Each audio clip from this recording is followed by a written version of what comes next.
Guys, ang menu natin ngayon, magluluto tayo ng yellow pin. Yan, ilagay tayo ng taba. Yan, ating konting asin. Yan, ilagay na po natin yung ating yellow pin. Papaksiw po muna natin. Yan, lagyan natin ng taba para masarap.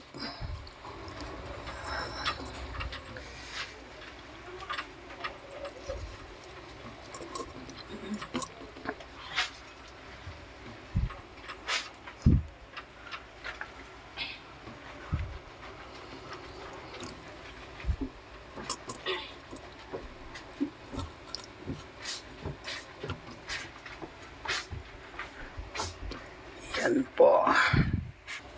Guys, lagyan natin ng paminta. Yun.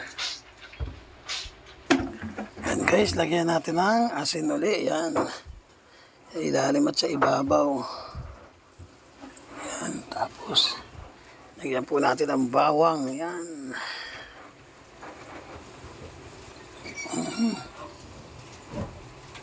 Lagyan natin ng sili.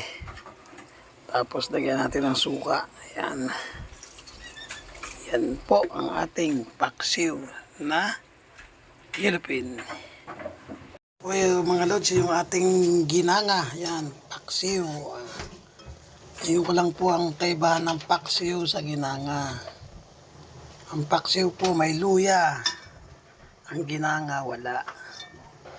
Ang ginanga po bawang lang. Paminta, asin. Saka ito sili. Minsan di pa nilalagyan ng sili. Yan, parang paksiw din, luya lang ang kaibahan yan. Yan po yung ating paksiw na yellow pin.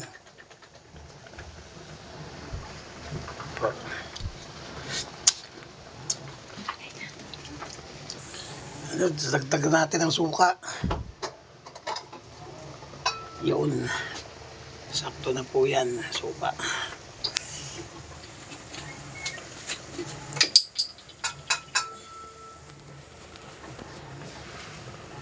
Kulin lang natin. Yan. Oops. O, yan po. Pwede na po yan ating ginangang yellow pin.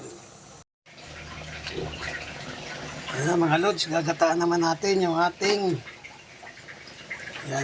pinaksyon na yellow pin. Gagataan naman natin. Yan natin ang gata. Ayan. Yun.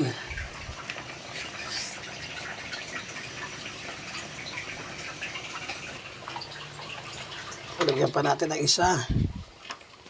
Ang isa't kalahati. Ayan.